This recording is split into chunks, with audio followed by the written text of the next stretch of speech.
Hosted by you/smarteffort8150. I have one son, Henry, aged 12. Henry is best friends with a boy named Archie, aged 14. It has always been clear that Archie comes from a troubled home. From what I can gather, and I do not have the full details, Archie's mom is a substance addict, and Archie has been on the at-risk register for a long time. Honestly, I don't know why it has taken this long for them to decide he should be moved into foster care. Last Friday, I received a call from my son's school. They said they couldn't discuss the matter with me but asked if I would consent to having my information passed on to Archie's social worker. I agreed, and shortly after, I received a call from his social worker explaining that a section something or other was being put in place, which meant Archie would be removed from his home and placed into foster care. I was told that the school had recommended me and was asked if I could take him in, essentially. They said it would likely be long-term, until he turns 18. I honestly didn't know what to say. I was in shock. I have been unofficially supporting Archie for a while now. I pick him up from his house and drop him off at school with my son. He spends many weekends at my place. On the days he doesn't come over, I make sure to pack him something to eat when I pick him up because he told me his school lunch is often his only meal of the day. I buy him soap and deodorant, and I even wash his clothes for him. But supporting him in this way and fully taking him in are two very different things. I'm a single dad. I have a decent job, but I'm far from well off. I live in a small 2-bedroom house, which means Henry and Archie would have to share a room, something they already do when Archie stays, but only for short periods. Plus, there's the immense responsibility of taking on another child. I was told there's a shortage of foster carers in the local area, so if I don't agree to take him, it's likely he'll have to move to a different county and school. I don't want that to happen. I had already planned for Archie to stay with me over the 2-week Christmas holiday, so I asked for time to think about it and said I'd give them a firm answer in the new year. They agreed. Archie hasn't been informed about any of this yet. I've been trying to give him as normal a Christmas as possible.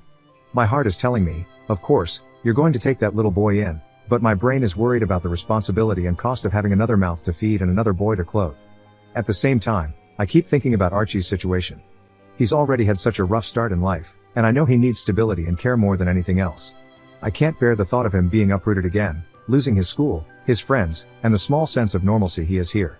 I keep asking myself whether I can truly give him what he needs, and I don't know if I have all the answers right now. I've always taught Henry the importance of kindness, and I see how much he cares about Archie too.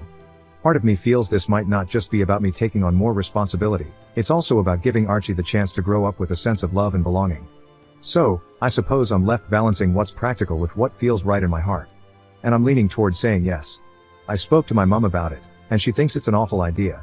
She's worried I'm biting off more than I can chew, especially as a single dad. She reminded me that I already have a lot on my plate with work, the house, and raising Henry on my own. She said taking in another child, especially one with a difficult background, would add stress and might affect my ability to provide for Henry properly.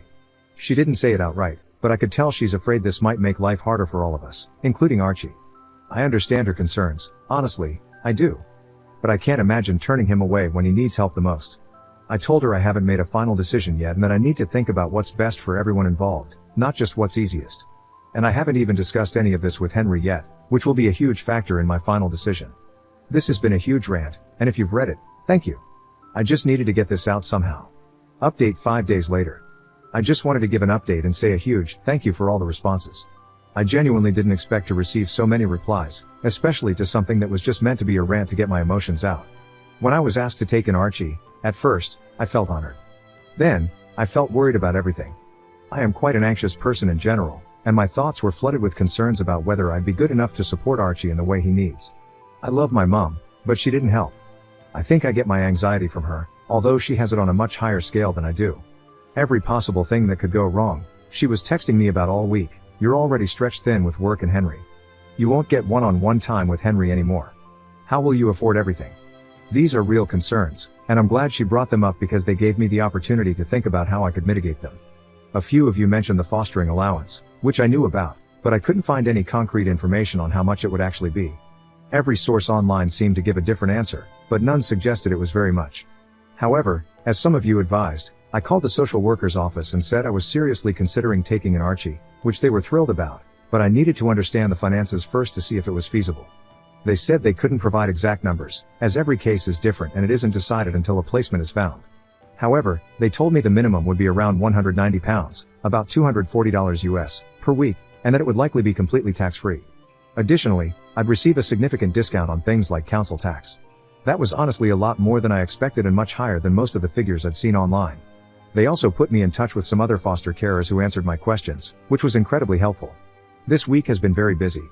I worked out my finances, added the estimated fostering allowance, and calculated how much Archie would likely increase my expenses. It worked out that I'd actually have a surplus compared to my current situation. Many of the foster carers I spoke to don't work full-time, using the allowance to supplement their income. I'm not sure if I want to do that, but they mentioned it helps to work part-time since fostering involves a lot of work, meetings, reports, and other responsibilities. On top of that, I'd need to complete training during the first year to become fully qualified. I considered it, and with the additional allowance, I could move to a 0.6 contract, working 3 days per week, while still covering the costs of moving to a 3-bedroom house. While that would leave me with slightly less disposable income, it wouldn't be a significant reduction. I've spoken with my work, and they said they'd support me if I decided to do this, but I haven't made a final decision. I don't want it to seem like I'm taking advantage of Archie's allowance. After sorting out the finances, I needed to talk to Henry. This was honestly the most important part of my decision. If Henry said no, I'd struggle to go ahead with it. I took him out and explained the situation. I didn't go into the details of why Archie is going into care, as it's not my story to tell, even though Archie himself has been open about his rough home life. I discussed the potential challenges, less one-on-one time, less privacy, at least in the short term while we find a bigger house, and so on. Henry was incredibly supportive. He said that he and Archie had talked about how they both wished Archie could come and live with us. I told him not to mention anything to Archie yet until I had the chance to speak with him, and he agreed. Yesterday, I arranged for social services to come over. Archie, his social worker, and I sat down to talk. They told Archie he was going to be placed in foster care. Archie cried a lot, I cried a lot, and he asked to see his mom, which the social worker said they'd arrange as soon as possible. In that moment, Archie didn't seem like a teenager, he seemed like a small child whose world was crumbling. Then they asked Archie if he'd want to stay with me. Although he was still distraught about being in care, he said he'd love to stay with me. We discussed what it would mean and how it would affect us. Afterward, Archie and his social worker spoke privately, and then the social worker and I talked. They expressed how thrilled they were about my decision and said they were pleased I planned to move to a bigger house soon, as Archie would need his own space, which I fully agree with. Normally, the boys spend most of their time upstairs playing Xbox, but later that day Archie came down and asked if we could watch a movie together. He sat next to me, rested his head on my shoulder, and said, "Thank you for letting me stay with you." Writing this, I can feel tears welling up in my eyes again. I put my arm around him and said I'd always be there for him. Today, Archie seems a little down, which is entirely understandable. I honestly expected him to take it harder than he has. To cheer him up, we're going to see the new Lion King movie, even though I hate those live-action films, but this is for Archie, and then going out to eat, letting the boys choose where. I might return in a few months to give an update on how things are going. For now, I'm just hoping everything will be okay.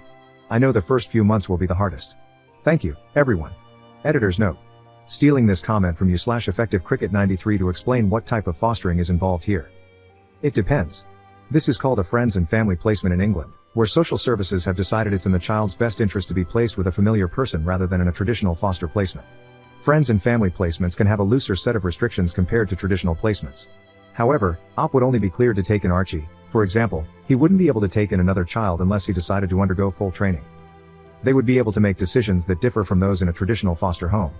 For instance, social services have to weigh factors such as, there are no local foster homes, meaning his schooling would be disrupted, and he would lose his friends and support network. How would that impact him, against the fact that he would have to share a room? Especially considering that Archie has already been regularly sharing a room. Social services would focus on what's in the child's best interest, which might allow them to make some concessions.